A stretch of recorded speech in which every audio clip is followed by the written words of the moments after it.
You know that feeling? That constant, nagging sense that you just don't have enough. Like no matter what you get or what you achieve, real contentment is always just somewhere over the horizon. Well, today we're going to dig into an ancient word that gets right to the heart of that feeling. And honestly, it might just change the way you look at your own desires for good. So let's just dive right in. Where does that feeling of dissatisfaction really come from? You know, that endless cycle of wanting, the next phone, the better job, a totally different life. What is at the very, very root of it all? Well, what's amazing is that thousands of years ago, ancient thinkers were asking the exact same question, and they actually pinpointed a single source for it. In the Pali scriptures, they called it one of the three fundamental roots of all human suffering. And that word is Lobha. Now, in the original Pali, this translates to things like greed or a really intense craving. But I want you to think of it as more than just simple wanting. It's more like a deep, insatiable hunger deep inside the mind, kind of like a thirst that you can never ever truly quench, no matter how much you drink. But here's the thing, Lobha doesn't work alone. It's not a solo act. The ancient texts actually describe it as part of this trio of unwholesome roots. So you've got Lobha, which is all about craving and wanting more. Then you have its partner, dosa. That's aversion or hatred, the feeling of pushing away things you don't want. And the third member of the group is moha, which is basically delusion or ignorance. And this trio, these three things together, craving, aversion, and delusion, they form the absolute foundation of our suffering. Okay, so this is where it gets really interesting.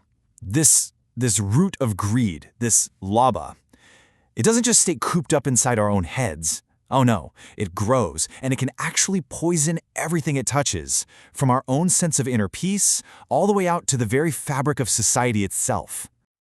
Yeah, a good way to think about it is like an inner stain on the mind. The Vata Sutta talks about how it just pollutes our inner world, creating this constant restlessness that just won't go away. And that inner stain? It inevitably bubbles up and leads to actions that harm not just us, but everyone around us. It's literally planting the seeds for our own future suffering. And you can actually watch how this inner stain spreads. It's incredible. The Kakavati Sutta lays out this chilling domino effect for an entire society. It all kicks off with widespread greed. Once that takes hold, poverty starts to spread. That leads to more theft. Then, to deal with the theft, weapons and violence just explode. And before you know it, the very ethical glue that holds a society together just starts to completely fall apart. I mean, the Kesamutti Sutta just puts it so bluntly. It says that when a person is overcome by greed, their mind dominated by it. They kill, they steal, they commit adultery, and they lie. This just goes to show you Lobha isn't some abstract philosophical idea. No way. It's a direct driver of some of the most destructive behaviors we see in the world. Okay, so that's a pretty bleak picture, right? But here's the good news. This is the hopeful part. The ancient texts don't just diagnose the problem and then walk away. They also give us a powerful, and I mean powerful, antidote. And that antidote is this one. Beautiful concept, alobha. It's literally non-greed. So if lobha is that toxic root of suffering, then alobha, which we grow through things like generosity and just being content, that is the wholesome root. That's the one that gives rise to real, genuine happiness. And hey, just like its toxic counterpart, aloha has its own team. It's part of a positive trio. So you've got aloha, which is generosity. Then there's adosa, which is loving kindness, the total opposite of aversion. And finally, amoha, which is wisdom, the cure for delusion. This right here, this is basically the blueprint for a truly fulfilling life. There's this amazing metaphor in the Nidana Sutta that explains this perfectly. Okay, so imagine every single action you take is like a seed.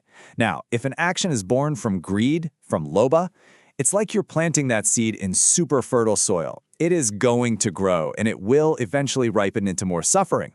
But an action that comes from non-greed, from alobha, that's like taking the seed and burning it to ash before it even hits the ground. It becomes sterile, it's inert. Nothing negative can ever grow from it. The whole cycle is just broken. So, all of this sounds great in theory, right? But what does it actually look like in practice? I mean, how do we stop watering that toxic root and start feeding the wholesome one? Well, luckily for us, the texts don't just leave it at that. They give us a clear step-by-step guide. This guide is called The Middle Path, and you can think of it like a training program for your own mind. It all starts with understanding, really, truly seeing how craving is the thing that creates our suffering. Once you see that, you can start to consciously change your intentions. You can choose to think in ways that are free from greed. And from there, those new intentions just naturally lead to more mindful actions and words. It's a whole process, gradually uprooting those old nasty habits and planting new, much healthier ones. So, when you boil it all down, what this ancient wisdom really brings us back to is something very personal. It's about our own choice. A choice we make in every single moment of every single day. Because in the end, it really does come down to a daily choice.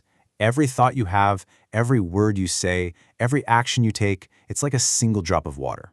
And you can use that drop to water the root of craving and suffering, or you can use it to nourish the root of non-greed and genuine freedom. So, the simple question I want to leave you with is this: which root are you going to water today?